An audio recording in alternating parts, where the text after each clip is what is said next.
I have a, I'm kind of going through. Do you all have those packets, or do I need to hand those off? Here, I've got a packet. So if you guys want to send your email in the chat, Savannah will go ahead and forward that packet to you. But for warning, I'm kind of gonna ad lib off of it a pretty decent amount, because it's just like when you're discussing commission with a bunch of agents, there's really some stuff that you can and cannot say. So what I'm giving you guys is not financial advice. I'm not a financial advisor. I'm not an attorney. I'm not an accountant. I'm a real estate agent, but I also do the investment side of stuff as well. That being said, Kyle helped us out today with bringing a bunch of food for us this morning to kind of get our minds going. And then there's a couple strategies that we'll talk about in the class, like house hacking and home equity lines of credit and stuff like that, that if you're thinking about doing that to get started, Kyle's your guy to be able to help you take care of it. But if you want to say anything, by all means. Come up here, buddy. That way I don't feel by myself. You're one other person for a minute. Well, thank you. Like I said, I'm Kyle Best. I work at Geneva. I know most people haven't met you all, so nice to see you all. But yeah, I work with Alex Milburn and work at Geneva. I've been loan officer for about 6-7 months probably. We do anything with houses, you know, conventional, USDA, VA, FHA, and we can help anybody. So if you need anything, let us know. We have a commercial division. We actually do that, and we help with the investment side. I just did a cash out refinance for a guy in another state in Kentucky. So we can do a little bit of everything. So whatever y'all need, y'all let us know. Appreciate it. Yeah. Good job. I would say one of the big things that you want to have whenever you're getting into the investment side of stuff is a good lender contract. So Kyle's a good one. He's hit the ground running right out of the gate. Yeah, this is going to be awkward at the beginning until I kind of get my flow, just because I haven't done this in a while. But for the most part, some of you guys don't know me, especially if you're from Indiana, if you're from Ohio.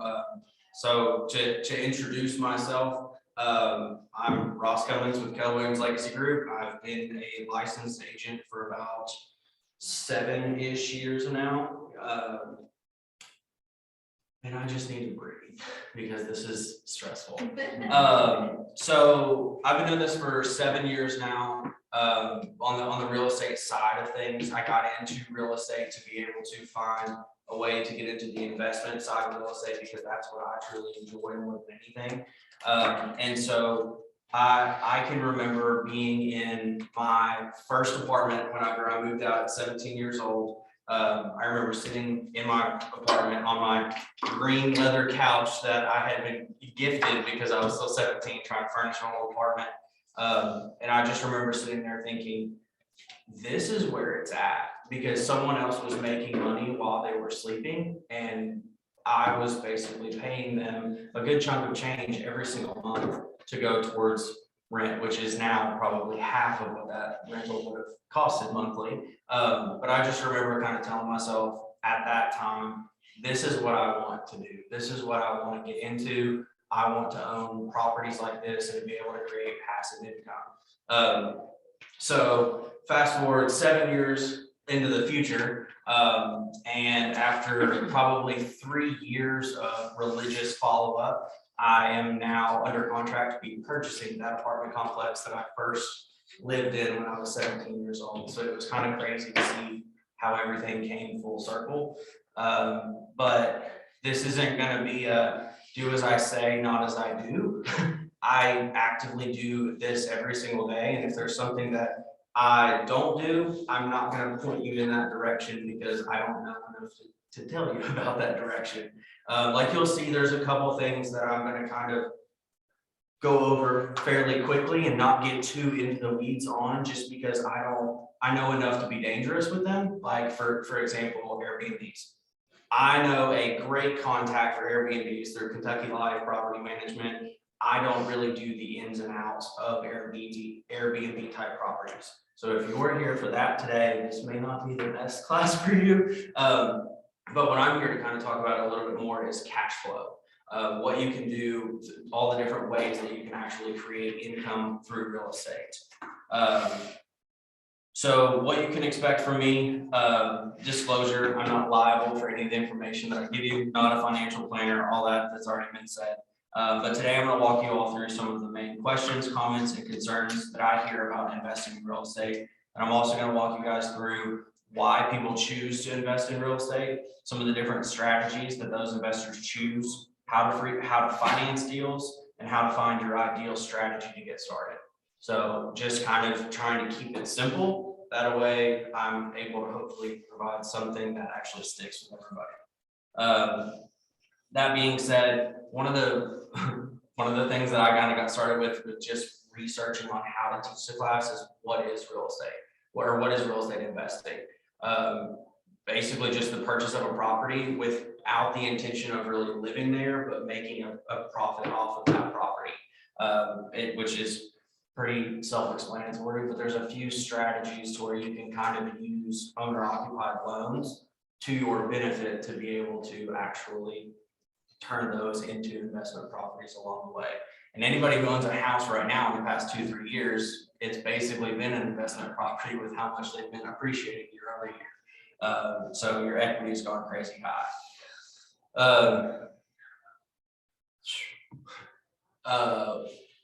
One of the things that I hear religiously from everybody is getting into real estate. Nobody wants to get the midnight phone call to come unclog a toilet, or somebody's water heater has blown, or I don't want to have that much debt. Like, you know, like that, those are kind of the main things that I hear is no one wants to do the maintenance. No one wants to have the liability and all of that. But typically that's because they're only seeing the cash flow side of things. But through real estate, you actually make money multiple ways other than just cash flow. So a lot of times when I hear that, they don't want to be liable for unclogging someone's toilet for $200 a month. Nobody does, you know what I mean? Like that would be pretty insignificant in the grand scheme of things if you were only relying on cash flow for your investments. But one of the main things that gets, or a few things that get overlooked, cash flow, you know, that's basically your monthly income minus your monthly expenses. That's 101, your mortgage, your lawn care, your trash, blah, blah, blah, whatever. So that's typically the number that people see that goes into your account every single month. But one of the things that gets overlooked is the appreciation of that property. There's 3 to 5% per year on average of appreciation on every single property. Lately, it's been a little bit higher, which is, you know, not always going to be that way, but that's been something that we've seen year over year has been on the higher side of that 5 to 10% in some areas. I don't know about Ohio or Indiana, but it might even be higher there. So you got cash flow, you've got appreciation, but then you also have an improvable asset to where you can put some sweat equity into that home and then make it worth more right off the bat, like flipping houses, or whenever you have a rental turnover, you're able to go in there, put a fresh coat of paint on there, up your rent, and just kind of keep it going. There's also depreciation of a property. So a lot of people like getting into real estate because there are some tax incentives with owning real estate. Has anybody ever depreciated a vehicle or anything like that for tax purposes? Have you yet? Okay. So like the same way that you depreciate an asset over a period of time, you're able to write off like a portion of your vehicle every single year, or you can do mileage. There's a couple different ways to do it. But with real estate, you're actually able to depreciate your property over 27.5 years. So for example, if you own a $100,000 house, you're able to basically do that by 27.5 years. And that gives you about $3,650-ish every single year that you're able to write off on your taxes just from owning that one property.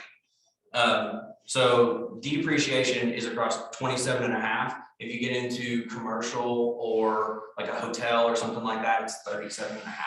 But anything 4 units or under is 27.5 years. But you can also, this may be getting into the weeds a little bit at like a higher level, but you can actually accelerate that depreciation as well. Instead of amortizing it over 27.5 years, you can actually do an acceleration. I forget the name of it, to be honest. It's called a cost segregation. to where you can basically have an engineer go out there and document everything that you have in that building, and they can actually depreciate that building over 5, 10, 15 years, depending on what specific item it is. So you can actually take your tax write-off that would be $3,636, and you could actually increase that to where it would be more along the lines of $10,000, $15,000, $20,000 for the first couple of years. It's just going to use your depreciation for the 27.5 years. Does that make sense? Yeah. Does that make sense? Not a lot of people talk about depreciation, so sometimes that gets a little confusing, but if you want, we can talk about it anytime. I enjoy talking about the investment side of stuff. But one of the last ways that you actually make money off of owning that property is through equity. As your tenants are paying you monthly rent, that money that they're paying you that goes towards your mortgage, obviously some of it's going towards your interest, but a lot of it's going towards your principal, and it's chunking that out month by month by month. So if you have a $100,000 house, so like that's your first rental that you buy, it's $100,000. The old school rule of being an investor is you want to hit the 1% rule. That's just kind of what they've always said. So if you have a $100,000 house, you should be able to get $1,000 a month, if that makes perfect sense. So that house over the period of a year should be able to create $12,000 worth of cash flow income.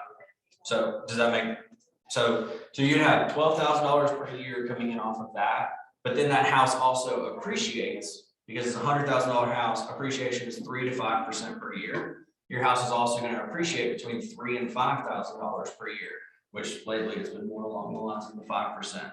And then you also have, I'm going to skip over the sweat equity because let's just say you haven't put any equity into this one. That house also provides you a $3,636 tax break every single year. And then that house, the mortgage has also been paid down on average about $3,600 for that year. So all in all, if you're looking at it from a cash flow perspective, you're looking at $12,000 a year, which is, that's fine. It's nothing to write home about, but like, that's great. It's not going to be your true income though, after all of your expenses are taken out of it. But that property actually, with all of that added into it, brings in $24,236 per year. So you're essentially doubling the actual cash flow off of all the other ways that you can earn income off the property. That was a lot to come at like very quickly, but I kind of have a lot of stuff that I want to go through, and I just want to make sure that like the fundamentals are kind of understood. Does everybody I'm assuming everybody on Zoom, but like, does everybody in this room have a goal of owning investment properties in the near future, or just helping their clients learn about them more, or I want them. do what? I want to, we both want to. Okay. Everybody, somebody. So that would be essentially if someone was wanting to buy and hold. Like those are the main things that a lot of people look at, because when you're looking at a buy and hold property, it's called phantom income, but you want to be able to hit as many of those categories as possible. That way you're making the most possible off of it. Some of the other strategies that there are, flipping homes. I mean, everybody has seen Chip and Joanna Gaines. Everybody has seen HGTV. What is it? Flip this house, flip or flop. Love it or list it. There's a million different shows out there that kind of talk about it. But a lot of people don't look at the highs and lows of that. They just see, I bought a house, put a little bit of work into it, and I got a fat check whenever it was all said and done. I just rolled on to the next one. There is a lot of risk that you run into with flip properties. I'm sad that Tiffany and Michelle aren't here. I hope they're on Zoom. But like, we were all at Master Commissioner sale up last week. And so those are sight unseen auctions, and they require 10% upfront at the day of the signing. And then even if you get it at the auction, it's about a 50-50 shot whether it's actually going to close, because there's such difficult transactions to work. So there's a lot of hoops to jump through with doing that. There's a lot of due diligence, and then it can also get very expensive if you pay for title searches and deed preparation and all of this stuff, and your 10% deposit, and then you pay interest on that, and then you get it back. You don't get it all back. So like flipping properties can be very lucrative.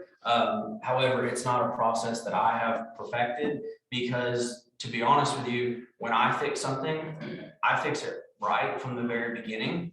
And then once I've fixed it and it's all right, and everything is good, and I've had good contractors in there doing all the work, why would I sell that asset now that it's all good and I'm gonna have less maintenance on it in the future? So in my mind, flipping houses is a great strategy. It just didn't work with my niche that I wanted to go with. Yeah, and I mean, realistically, you're paying short-term capital gains tax on flip homes. So like, if you're not like 1031 exchanging that into something else and just kind of keep that ball rolling, you're looking at paying 30-35% taxes on that just from short-term capital gains. So if you're looking at making 30, you're actually getting 20, just for easy numbers. So do you use it for rentals? So Is that your intention? well, so there is a strategy off of flipping homes that I do enjoy. I've got a little bit out of the day-to-day swinging a hammer and, you know, doing all the toilets and, you know, doing all the painting and all of that stuff. But to your point, yes. I don't know if anybody's ever heard of it, but it's called a BRRRR strategy. It stands for, it's BRRRRR, but it's buy, rehab, rent, refinance, repeat. So essentially that is an acronym for a process that a lot of investors are using to essentially recycle their money, for lack of better terms. I have it all kind of broken down, and I wish I had it all in the packet that I could explain it a little bit easier with a visual. But say you were buying $100,000 house, like that house is worth $100,000. If you're able to pick that home up for $70,000, put $10,000 worth of work into it, so you have 80 in it total, and it's worth 100. Then you would do a refinance on that property to where you pull out all of your initial investment on the home, like your down payment, your whatever. And then whenever you do that refinance, you keep 20% equity in it. Instead of paying yourself the profit by selling it and making that 20%, you just refinance it, keep the equity in the property, and then you get all of your initial investment back out of that home to be able to go buy another one. Does that make sense? Like in layman's terms, there's a lot more details that kind of go into it, but that is a very, very potent way to keep your money working for you. Because if you go out and you buy a $200,000 property and put 20% down, that's $60K gone. You have to work for a good little while to save up that extra $60K. You know what I mean? So if you were to put that $60K out, put your sweat equity into it, and then get your money back out of it and roll right into the next one, at that point, your velocity of your money is working a lot more for you, and you're able to actually get your name on more properties with having less money tied up in it, for lack of better terms. The downsides to that, you do get your money back out of it. You're not making a whole lot of profit off of that. For example, you're still selling real estate while you're flipping those houses, because if you don't, you're going to have a dip in your business to where you have no income coming in because you've been so focused on flipping that house that you haven't actually been able to make any money, sell any homes, do anything else. So like that can be detrimental to a lot of people to go without income or to have so much time focused on that, because with the BRRRR strategy, speed is very key, honestly, to just kind of keep everything going. Another downside to the strategy would be that you don't really make a whole lot of income off of properties that have been BRRRR'd. And that's simply because when you are refinancing it at the very end, you're increasing how much your monthly payment is. You're pulling your money out of it, which is the most valuable portion of it, but your monthly payment on that property, since it's increasing value, is going to go up. So then that shrinks your cash flow a little bit on it. Not anything crazy, but in my mind, an infinite return on something, even if it was $200 a month, that is an infinite return. I have zero money invested in that property, and I'm still getting that $200 a month, plus the appreciation, the depreciation, the tax incentives, and everything along the way. Plus the equity that's being paid off every single year while I own it. So that strategy doesn't really work super great if you're looking at, I don't want to have a bunch of debt, and I also want to make, $1,000 a month per property. A lot of times it's really difficult to do. To make that kind of margin in the market that we're in right now, it is kind of tough. We have a few properties that are producing stuff like that, but it's at the end of the day, you have to go through a lot of deals to be able to find. Everybody wants to find one deal, get them out of the rat race, never have to work again, and they made $1 million or $100 grand a year off of rentals. And I would say that was my mentality getting into it. That was what I wanted to do. Is I wanted to buy one property, flip it, make $100 grand off of it, and then just throw that into a couple of investments and call it a day. I'm good. But it's really not how it works out, because the success is in the numbers. Just the more units that you can get your name on and get out there and get cash flowing, that's realistically the name of the game. But yeah, so that's BRRRR strategy based off of flipping homes. It's a great buy and hold opportunity, honestly. And another way that I've seen some people do that is, instead of taking all of their money out, they can do like a revolving line of credit, to where instead of it being like a one-time cash out, they just have that line of credit with the bank, to where they can take that money out at any point in time if they need to. Just a slight tweak in the overall process. Buy and hold properties. I have that on a separate bullet point on here, because I have a lot of investors that they don't want to do the BRRRR strategy because it's so time consuming to flip the properties on the front end. It really wasn't that bad previously, but now materials and contractors have gone like AWOL. They're able to charge a lot more because there's such a high demand for their work right now. So a lot of people are having to kind of do it themselves. So a lot of investors have kind of shifted their strategy to where it's just a buy and hold. What they'll do is they look for a 1% return, and they just buy the property and then they hold it.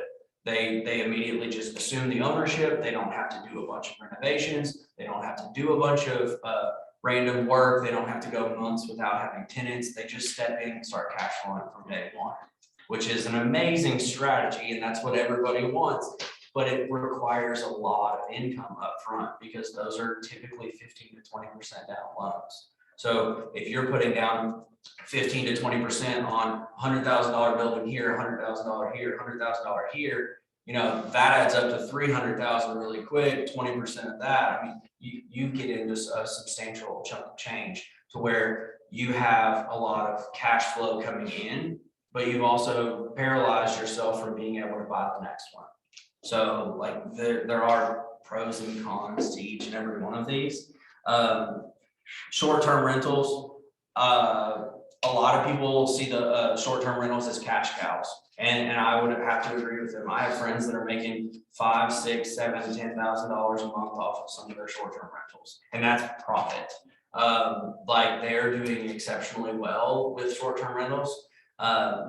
The only thing that I have not, or the reason that I haven't really stepped into the short-term rentals, is typically it is what it is. It's short term. It's going to have a high turnover rate.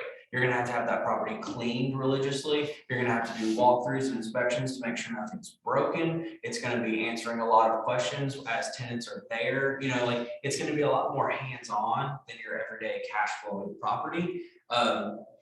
But put in the work, get the money, you know what I mean? Like some people like that more than others, and they don't care, because they can have one property rather than having 10 cash flowing properties and make the same amount of money. To each their own.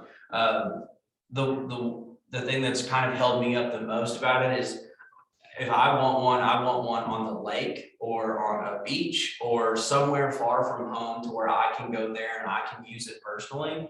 And I am a control freak, and thinking about just every time I go into someone else's market, it's so vastly different than ours that it's kind of been a little bit of a hurdle for me to jump through because it's difficult to get used to that. I just sold, well, I referred him out to another agent, but I just sold a 1,500 square foot home, not on the lake, but it overlooks the lake.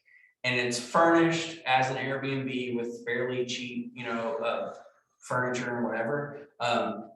They gave $600,000 for a 1,500 square foot home. That just hurts my heart. I don't know about you guys, but I mean, if it makes money, it makes sense. It's just not a strategy that I've really been able to go in very deep on. So we are having on the 15th of this month, we're having another investor panel in Lexington. And like Josh Shepler and Heath and all those guys will be there. And they're going to talk a lot about Airbnbs and some highs and lows of that. So I would say go there if you want all of that info, because they also do the management and stuff like that, where they can help you out if that's what you guys want to do. Other properties would be like commercial properties, like essentially the building that we're in right now. There are highs and lows to own a commercial property. One commercial property high being you never really have to deal with people. It's long-term leases. Typically, it's a 3 to 10 year lease on average. And the buildings are typically, whenever a tenant comes into a commercial property, they do the rehab, they paint. Like Keller Williams, I'm pretty sure fit the bill for most of this stuff that actually end up going into the office. So they own the footprint, and then whatever that business does with it ends up being theirs at the end of the lease. So that is fairly lucrative. I will also say commercial real estate is fairly expensive, and it's also a buy and hold business typically, to where whenever you get into it, it's one that's going to tie up a lot of cash very quickly, unless you're willing to put the sweat equity in on the front end and do the burr strategy or something along those lines. Also, it can be very difficult to find tenants for commercial. Like you'll see a lot of commercial stuff will sit open for long periods of times, because a lot of times people want to come in and sign a 6 or 12-month lease, and they don't want to do anything because they're opening a boutique or they're opening, like kind of a smaller business. And so sometimes the landlords don't want to deal with that. They would rather deal with a bigger business that's going to make upgrades and improvements to their building. And so a lot of times they'll actually sit on them for a long period of time. And when you've got a bigger building like a commercial project, it's going to be a lot more expensive monthly whenever that thing's sitting open. So it can be a little bit of a double-edged sword. So all of that being said, there are a million more strategies probably that I can come up with right off the top of my head, but those are kind of the main ones. And what I see the most in our industry is everyone deals with investment properties. Everyone sells investment properties, but not everybody knows what they personally want out of an investment property. And that's realistically the most important part of real estate investing, is to figure out what you truly want. Like, it sounds so simple, it sounds so easy, but that is the fact of the matter is, like, there's a board game. If anybody wants to buy it, feel free. It's somewhat expensive, but it's called the Cash Flow board game. And it's kind of like a version of Monopoly, but it has to do with buying and selling stocks, bonds, real estate, stuff like that. And so this is something I've always had a passion for. However, my wife has not always enjoyed the real estate investment side of things as much as I have. But that board game, I brought it into our house, and I was like, okay, this is what we're going to do. We sat down, we went through the board game, and what the board game does is it actually helps you find your strategy. So as you're playing with arbitrary money, you're playing with arbitrary properties and all of that. But by the end of it, you're able to see oh, that's a good property, or that's a good investment, or that was a good deal, or why the heck did I even buy that? But essentially, at the end of the day, getting that strategy down is the most important thing that you can do, because if it's not the right strategy for you, it's not gonna be the right property. You can go out and you can analyze 100 properties today, and you can find a way for each one of those properties to be a good investment. Every single one of them. It's just how that investment works for you that's the most important. Because at the end of the day, if I go out and I buy a $100,000 house for 50 grand, but I don't have the time to put in the work, I don't want to put in the work, all of this and that, is that house ever going to get to its maximum if it's just sitting there costing me money every single month? No, I got a hell of a deal on it, but it's not actually doing what I need it to do, which is bring in cash flow or passive income. So a lot of times, the one thing that I try and get everybody to do is to go through all of the different strategies, find what works, what doesn't. For me, I got into real estate and bought a couple of the flip properties just because I was like, shoot, this is a hell of a deal. I'm going to get in this. I'm going to start rocking and rolling. I'm going to end up flipping this property. But by buying that property, putting in all of that work and doing all of that, then I realized I've already put in all of the work. I've already done all of this. Why would I sell it? But I did anyways. And I ended up paying a lot of money in capital gains taxes off of selling that one property. And I've kicked myself ever since off of, well, now that property is worth way more than I ended up selling it for. So just from doing that once, I kind of learned a few lessons from it. And I was like, well, I would rather have just refinanced it, pulled my money back out of it, and then went and bought another one, and then another one, and then another one. And then they came out with this book called The BRRRR Strategy afterwards. But like, you can either get into it and learn it the hard way, or you can do your research up front, find your strategy, and only focus on your strategy. Like, that's one of the most important things to even think about is if it's not your strategy, it's okay to say no to a deal. But what I do is I have a bunch of investors around me that all have different strategies. That way I can sell them those properties if they don't meet my strategy. If that's like for example, I got a deal brought to me 2 days ago. It was a little townhome here in town. The floor joists were rotted out and literally like the floor was hanging loose on this house because it had so much water damage. Realistically, I could make the numbers work on that property easily. I mean, it would be a lot of work, but I could very easily make the numbers on that property happen for a BRRRR. But I don't have the time right now to invest into a crawl space and get down on my hands and knees and go through doing all of that, or the time to babysit contractors to come out there. So I decided to pass on that deal and I gave it to one of my other investors. Don't be selfish and don't let a deal go to waste. If it's not your strategy, find someone else and sell it to them, because that will fund you being able to buy the next one. But my strategy at the end of the day is I like to buy and hold.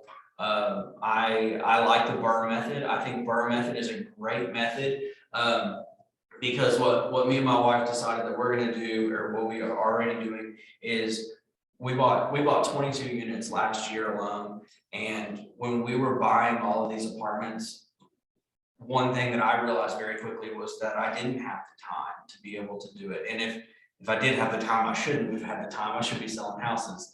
And so we actually decided to stop doing the BRRRR strategy because it was requiring so much of our time, energy, and efforts and finances, to where we started doing new construction. And it's more expensive to get into up front because the cost of building, everybody knows, is high right now.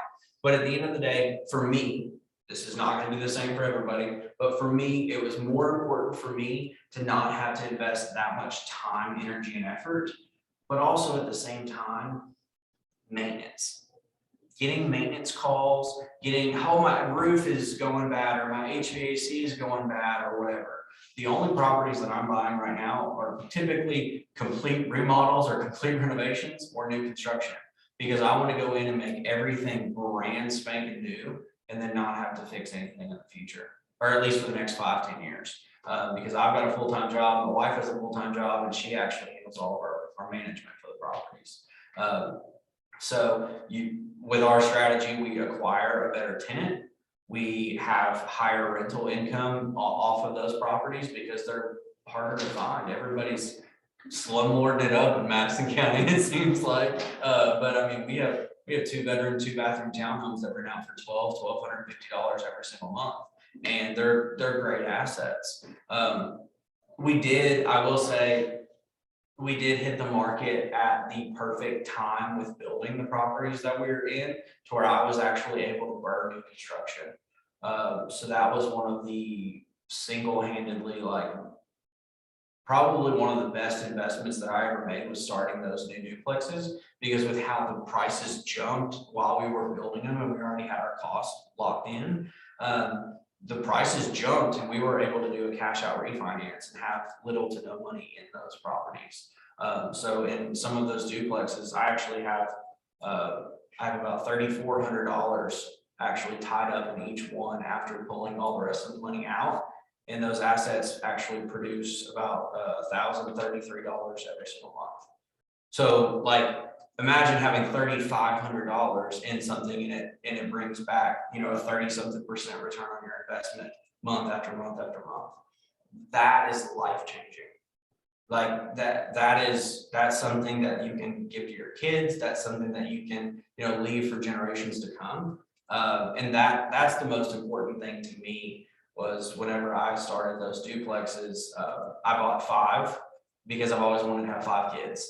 And so each of those duplexes, I'm never going to touch a dime from. They're simply going to go into an account, and that will be I don't know exactly what I'm going to do with it yet, but those properties, whenever my kids are, 18, 20 years old, I'm going to have them take over those properties and manage them and do the maintenance on it and learn how to actually take care of stuff that way. And it's just something that I enjoy doing, because that's how I got into it, was through the construction and real estate. But then you get to do cool stuff with real estate too. Like I don't even know. So one of the things with me was, well, it's not real. It really wasn't a big thing with me, but one of the big things with my team was like Sarah. Whenever I first brought Sarah on, she was a very valuable, or is still a very valuable asset to us. But Sarah's mind doesn't work the same way that mine does. It's everything's gonna be fine. Let's get in, let's get out, let's make some money, like it'll be fun. And her and her husband's hesitations with joining me in the business where real estate is this, like it can be hectic, it can be crazy.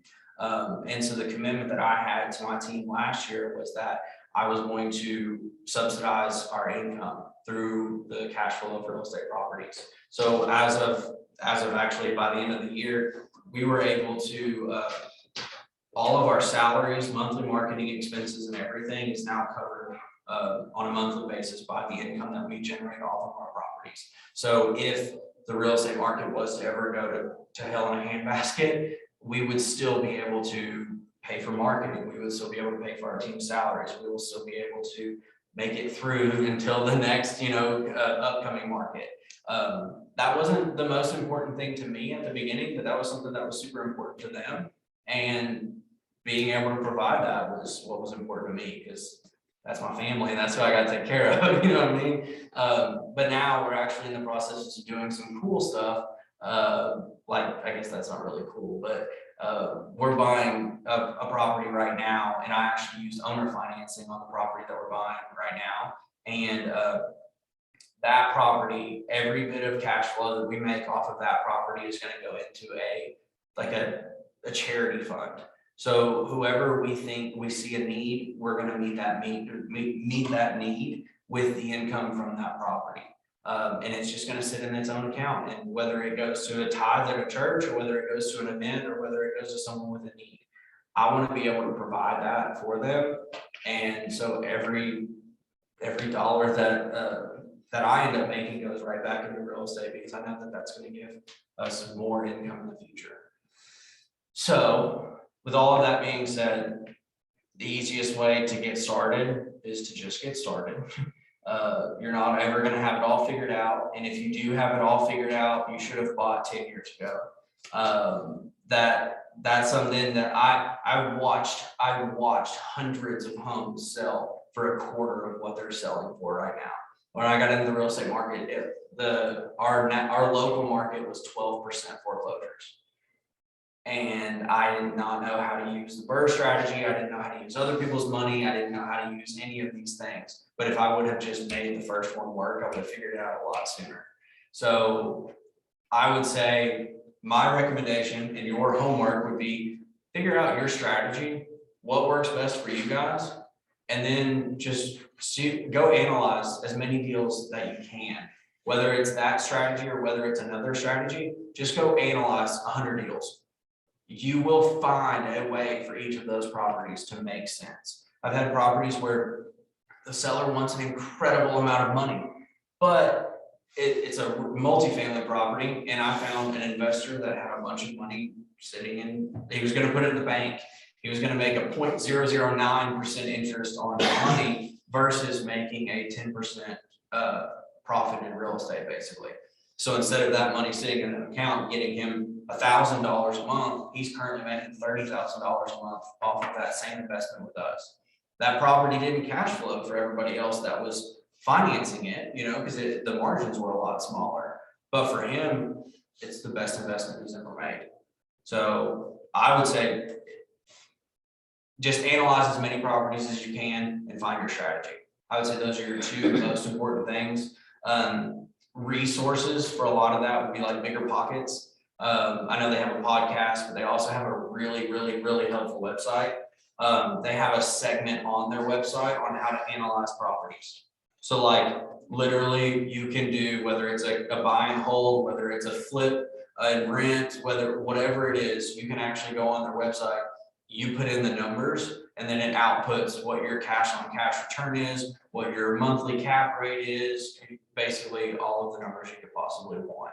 So for me, I didn't want to go through a whole lot of teaching how to see each and every single dollar go across and how to analyze those properties, because everybody's going to have their own strategies that's going to make more sense to them. So I didn't want to take anybody's time with that. But that's all I've got. I know I went a little bit over, and I kind of tried to jam pack as much as I could into a very short window. But questions, comments, concerns?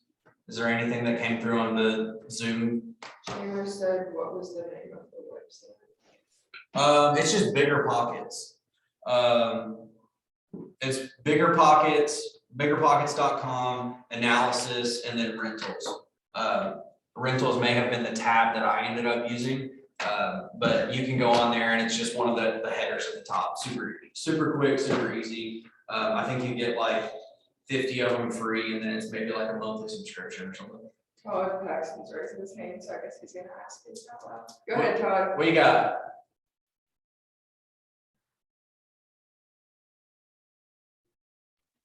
There we go. Good morning. Can you hear me now? You're supposed to be my roommate whenever we were gonna go to mega camp Yeah. last year. Yes. Yes. We can't. We can't hear you, Todd. Can you hear me now? I am unmuted. Oh, we can hear you. Tell him to type it out or call me. I'm unmuted. I'm unmuted. I'm unmuted. I can hear you. Like, where are you all at right now? Like, is there anything that I can help with, or because I know What about now? I've kind of talked to a couple of different people about just what I was going to explain, and just trying to get as much value, because there's just so much to talk about whenever it comes to investment stuff. So for like guidance wise, what would be some good like books or resources, like the Bigger Pockets, like that's a great one. What are some other resources that can help with guidance through the process? I would say it depends on the person more than anything. But there is a book that there's a book that I thought was life-changing and is one of my favorites, and it was Rich Dad Poor Dad. I think Rich Dad Poor Dad is one of the must-read books for anybody wanting to get into real estate, for sure. Second book that I would say, just because of how good the strategy is, the Burr book. It's written by Bigger Pockets, David Green. It's so it's BRRRR. So it's buy, rehab, rent, refinance, repeat, but the book's just both B and 4 R's. Those books are single-handedly awesome because one shows you the strategy and then the other one kind of shows you the psychology behind it. Because your state is the most important, your story is second most important, your strategy is the next. So at the end of the day, I think those 2 books would really take it home. As far as, what was the other one you asked for? Another resource? Yeah, just like a guidance resource, like something that can kind of help you Like set a up. YouTube video, maybe? So there's a guy named Ken McElroy. He is a macroeconomics guy.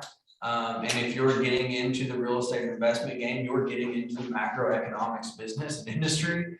He talks about like what's going on in the market, what he sees, but he also breaks down different investment strategies very, very well, to be able to kind of make it bite-sized pieces to where it's like very simple to follow. I would also say Robert Kiyosaki. He's also got a YouTube channel, and he's the author of Rich Dad Poor Dad. He has some really good YouTube content, but forewarning, he's kind of like a stubborn old man that's like, he's like everybody's grandpa kind of guy. He just kind of walks around, he's very set in his own ways and has his own opinion. So sometimes him and Ken will do guest video, whatever, hosts with each other, and they kind of go back and forth on some stuff. But I'd say those would be probably your best resources. Hey, let me see. How is it? Ross. I just heard something. Ross, can you hear me now? I I can. can hear you on the Barely. computer. Interesting. I lowered my hand, so maybe that's what it took to be able to speak. I can hear you off of the computer over here, but on nothing else. So, Oh, there you are. Hello. all right, now you're on. All right. Question. You had said you purchased 22 properties last year, or 22 units last year, and it is tough to find, and you're looking to just start building them. You're building them to rent, correct? Yep. And when you purchase the 22 units, I find it a little difficult to find properties at 1%. Are you finding them at 1%, or are you just kind of straying from that model? What is your theory there? Due to the increase in real estate values lately, it's tough. Yeah, oh, for sure. So I would say the 1% rule is the hard and fast, everybody knows the 1% rule. Like if it's worth 100 grand, it should bring you $1,000 a month. I, to be completely fair, have not followed that model because it doesn't fit my strategy. This is my strategy, I statements. My strategy was cash flow. That's what I wanted, and my goal was to create residual income for my team to basically cover all of our expenses. So for me, interest rates are so low right now that if I can make the cash flow work, then that's more important to me inevitably than, not to say that I'm overpaying for a bunch of stuff, Todd, but I'm not as focused on that purchase price, because what I'm focused on is how much money am I paralyzing in that deal and how much money am I making off of that deal on investment wise. So like, that's why I like the Burr strategy so much, is just because it doesn't matter how much money I'm really making off of that one, as long as I'm making, within like a certain cushion. It doesn't really matter how much money I'm making off of that deal, because I have $0 tied up in it at the end of the day. So I think the 1% rule is great, but for me personally, what I have realized is that the 1% rule is often followed by C-type properties, which is not in my wheelhouse. I don't want to be step above slumlord. Right. I like the nicer, newer properties. And so like my duplexes right now, I mean, they're probably like a 0.75% rule or something, you know, Yep. close to on the newer side. But having less than $3,500 invested in each one and it bringing in a little over $1,000 a month, you know, like that's a no-brainer to me. It doesn't meet the 1% rule, and I've got a couple clients that would say shame on you for buying that, but it works for me and it works for my team, it works for my strategy. And so that was more important to me than hitting an arbitrary 1% rule. Love it. Thanks for taking your time today. I reviewed our stuff recently, and our highest performer is a 0.78. And it's just with the increase in values over the last decade, the 1% rule, I think overall is going by the wayside, unless, I like how you said that, if it's a class C or so property, which I'm not interested in either, that probably still applies. Or I've heard even people like 1.5 or 2. I was just like, that's a different investor mindset, I think, than what you or I share. So thanks again for your time, Ross. Appreciate it. No, you're good. And like, I do buy properties at the 1% rule as well. And that's primarily because I take those 1% whenever I can find those and they don't meet my strategy. I take them to the guys that do those type properties, and sometimes they'll sell me deals. So if they buy it at the 1% rule, they also sell it at the 1% rule, and they'll like scratch your back, they'll scratch yours type deal. So like right now, the 12 unit complex that I have under contract, I'm buying that one actually a little bit better than the 1% rule because it's an investor that I've brought a bunch of deals to before. And he knew how sentimental it was to me. He could have charged me a lot more for that building than he actually did. But you kind of get your people in the industry and you just work well with them. You know, I mean, it's not always a competition. And I've had some investors say, I don't want to work with you because you're just going to buy it if it's a really good deal, or you're going to upsell it to me or something like that. And that's cool. I'm not for everybody, but not everybody's for me either. You know, I like to I have like 2 or 3 investors in each category because sometimes people get tapped out. But I don't really know how I got onto that subject, but yeah. What else we got?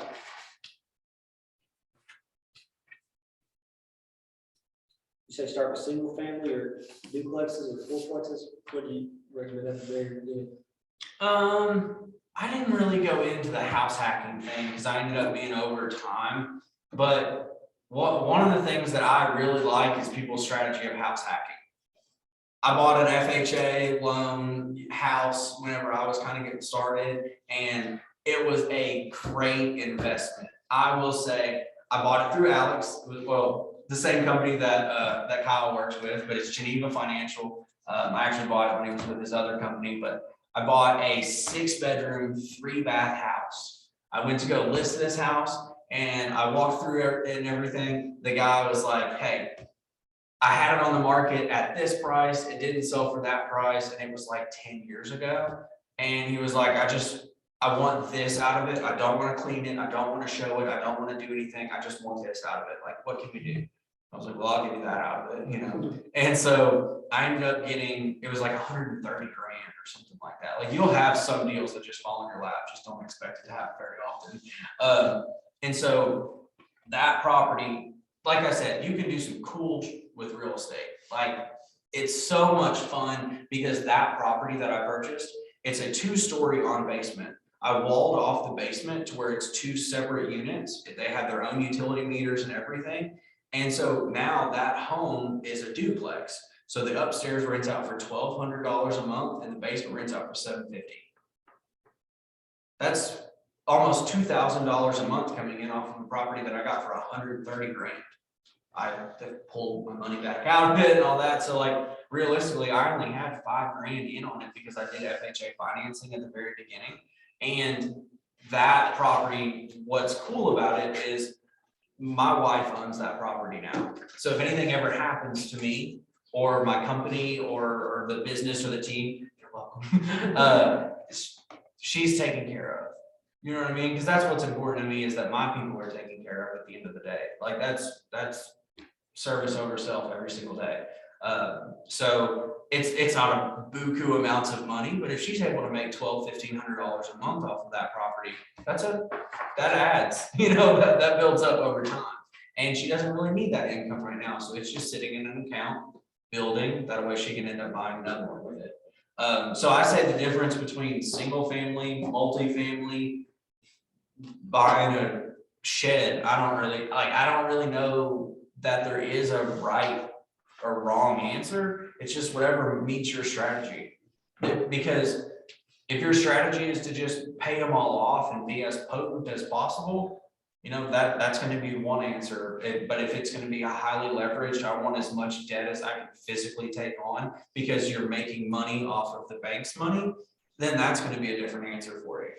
So like I've got some clients that own 10, 20 single family homes that are all paid for in cash. Then I've got some guys that own 600 to 1,200 units and they don't, own anything more than 80% or they have 20% equity in everything. Just because they want to be so leveraged and they want to keep making their money, make them more money in other ways. So I don't think there's a right or a wrong answer. I just think the answer is wrong if you don't buy either. You know what I mean?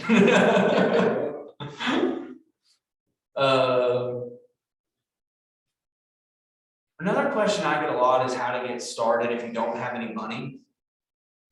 First of all, join our team and we'll show you how to make money. That would be the easiest way to say it, because you're able to, real estate provides that opportunity for you to where you're able to make large lump sums, and especially if it's additional income for you or you have a significant other that covers the bills, you're able to just save that faster and faster. But a lot of times right now, people are sitting on a lot of equity in their homes, or their homes paid for, or something along those lines, where you could actually take the money out of those and go buy something to just get started today without ever really feeling it.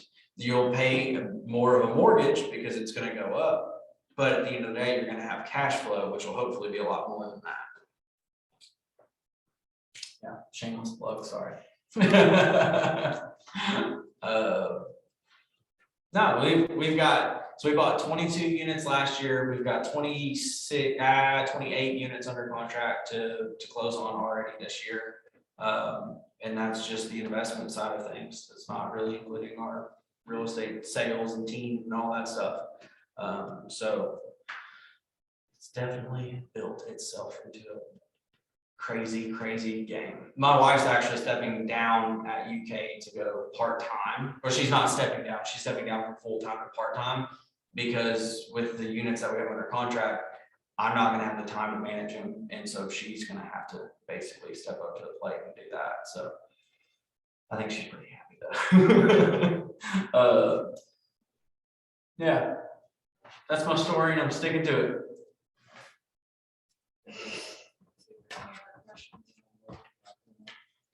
Questions, comments, concerns? What do you guys have? Like, y'all are here, so I can see you guys. What's your contact saying about the outlook for commercial? As far as, Well, I've been kicking it around and I'm just thinking that with the push with just the culture now, with the whole work from home kind of thing, and, some of your office space is probably going to be setting vacant here before long. So what's that future going to look like? And, just trying to balance, because, look at your stores. A lot of people are online shopping, so your brick and mortars are half capacities what they used to be. Richmond Center used to be packed on weekends. You don't see that anymore. People are shopping from home. So, from a commercial aspect, what's that future look like? Does anybody have any insights into that? can you guys hear the question at all? Like, give me a thumbs up, thumbs down, if you can. The question was overall just, what does the commercial market look like for retail and boutique and shops and stuff like that for the future, just because COVID, Amazon, everybody's shopping from home, so on and so forth. To answer that, I don't own commercial property like this that like a business operates out of, but I definitely see the concern, and there's a reason why I haven't looked into that strategy, is because I see the same thing that you see, and I don't see it being, I see a lot of properties that could potentially flood the market with now there's options everywhere, and now, you know, price has to go down. If there's a huge supply, the price has to go down, supply and demand. So in my mind, that portion of, or that area of commercial, I don't think is ideal. Just me personally, this is I statements. I like warehouse and storage facility and, you know, like obviously multifamily, but like with warehouse space, they're having such difficulty getting product from overseas right now. It's insane. And see, I was looking at that same thing, because I'm coming from manufacturing, I used to be supply chain manager. Yep. And seeing those hiccups, is warehousing and running a 3PL process where the money is gonna be, because office space like this is gonna be somewhat redundant, because people work on Yep. retail space. You're looking at vacancies in Richmond Center, the mall is empty, you know, we see it across the country. Even the Summit is constant turnover of residents, so, you know, there's all kinds of things out there that just seem, I'm seeing flags, and I think that warehouse and 3PL is probably the place to be. Yeah, I agree 100%. It depends on your strategy, but I've actually been looking at some properties similar to that recently, just because the need is there. They're only gonna hear due to COVID, can't get this, or it's on back order, it's on delay, it's on a shipping container somewhere. They're only gonna hear that for so long before America has to move on. And how do we do that? We'll bring it here. We'll start doing it here. It might be a little bit more expensive, but it's done. Actually, So I saw somewhere yesterday that there was a company opening 2 plants in Columbus to do nothing but build semiconductors. Yep. And I think that business will be there because of this offshore mix, and I think that's just the tip of the iceberg. Well, and when We're you seeing all own, kinds of components, and look forward to seeing the food chain, you know, what can be done there. and what can be done with an Amazon facility? Anything. It could be an indoor baseball, soccer field, aquarium. I mean, like, you can do anything with that place. Like, you could, that not all in the same building or business, but like you have everything is under roof. You could do whatever you want with that space. You could turn it into 15 little warehouses, you know? So I think if you're gonna get into commercial, I think that's a really good space to be in, unless it's like storage facilities or something like that. But yeah, I don't think owning a bunch of boutique businesses and mom and pop shops is where it's at right now, personally. Because the reason I got into housing is everybody's gonna need somewhere to go. Market goes to crap tomorrow, still gonna need somewhere to go. You know what I mean? So. Well, I didn't know if any of your contacts that investors and things were in that market and what they were seeing, or if they were saying anything.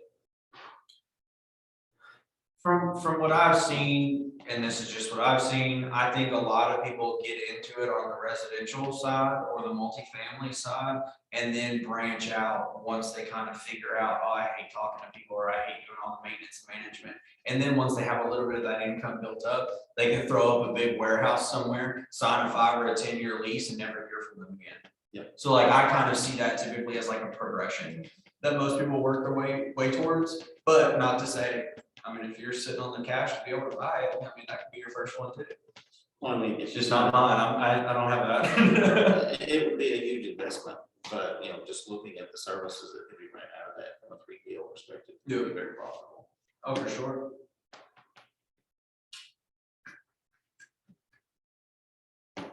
What else you got? That was a good one. Abby, what questions do you have? I know you're trying to buy a duplex or something. I know a good agent if you need one. Yeah. I know a lot of good agents. Just kidding. No, I tried to hit a lot in a very short period of time, and I hope it wasn't redundant. I wish I had visuals to go with it, but It was good. you get what you get. I didn't charge for this. No, I'm just So playing. with you doing the new constructions, I'm assuming you've got a builder that's just very well dedicated to you at this point. Yeah. So like, everybody thinks, you know, you get in with a builder and you're good in real estate, you know, like, it'll be great. I've actually built the builder that I work with right now, because he just built a couple houses here and there for himself. And when I started working with him, he started, you know, I priced everything out. I did all of the selections, and like, I handle everything. He puts the pieces together for the most part. And so he's really good at putting all of the pieces together. And so I just pay him a flat fee to put all the pieces together on my stuff, and I just I mean, we did them all the same, so we just picked everything out once and then roll with it, you know, so it was very simple. I don't have to think about it. We've got 6 being built right now. We're getting ready to start on 12 more. So it's kind of set it and forget it, as bad as that sounds. But also he's making good money off of it too, you know, so he's happy. But yeah, subbing it out yourself is, man, it's hard to find contractors right now. And if you are subbing it out yourself, you don't get the deal that contractor does all stuff. I mean, I get 20-25% off of a lot of our materials just because of how much business we do with those suppliers through the builder. That like I couldn't go get a 25% discount off of lumber. They'd be like, screw you, bro. Like not happening. So I think working with a team of people is super important. Like having a lender, having a title attorney, having, you know, maybe even an appraiser buddy that can run some numbers for you. My wife is I would say she grounds me, but that makes it sound like she's abusive to me, kind of. I have an agreement with my wife after we started playing the cash flow board game that there is not one property that I will buy for us without running it by her first and without like her signing off on it. And I've only broken that rule once, actually 3 times. My wife has been told that we've bought a new house a few times or a property or something like that. But like, since we've gotten our game plan, our strategy and on the same page, she knows what we're looking for. And I use her to hold me accountable. I mean, like, just because sometimes I get so invested in that deal and I'm like, oh, I gotta make this happen. Like, it's the perfect neighborhood, it's the perfect this, and you can make any investment make sense depending on the strategy. But she can check me on our strategy and say, how much is gonna be tied up in it? What's the cash flow actually gonna be? Are you overpaying for that? You know, so I think having a team of people that you trust and that can be honest with you, I think that's more important than anything. Because I've had a title attorney where I'm like, hey, I'm getting ready to buy this one. I snuck it out from before it went to master commissioner sale, and you know, I worked out a deal with them. And they're like, okay, well, let me run the title search on it. I had one a couple months ago that had 21 liens on the property. So I just let it go at master commissioner sale, and it ended up going for higher than I wanted it to go for. So I just let it go.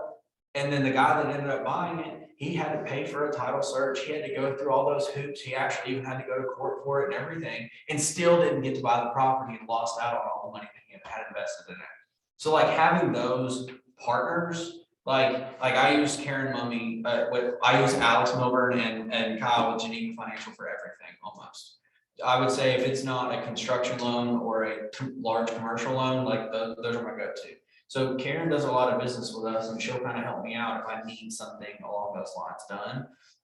As well as, you know, like Alex can run numbers on stuff for me. Kyle can run numbers on something for anybody.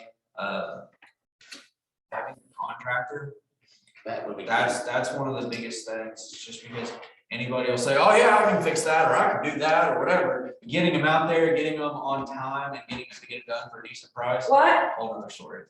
Well, and I see that on maintenance as well, even if you bought on profit. I see that.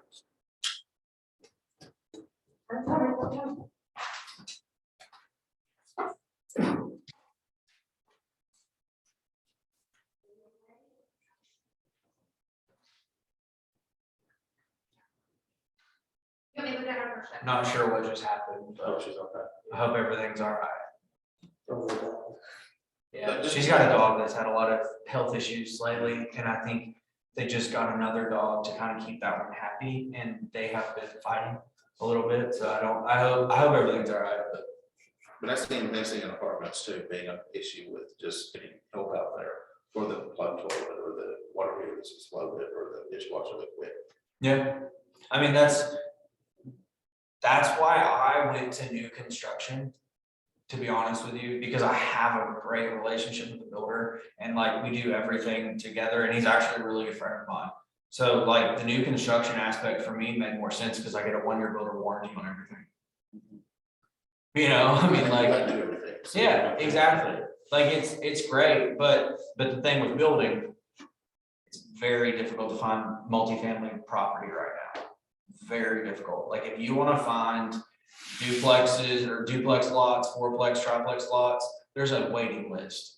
Like I wrote a check for about right around 30 grand about 8 months ago as a deposit for lots. And I still have not been able to break ground on those lots yet. It's just, it is what it is. I know that the money is there and I know it's a good investment, all that. So I'm okay with not having that money being recycled at the moment, because I know it'll be a good investment in the future. And we're actually supposed to close on that one tomorrow, hopefully. But they're just tough to find. They're tough to find, and then it's tough to get everybody babysat contractor wise to go through and do it all. And if you do, actually getting it done for a decent expense, you know, or decent cost. If I didn't have the builder, before I had the builder connection, that's when I did all the Burr properties.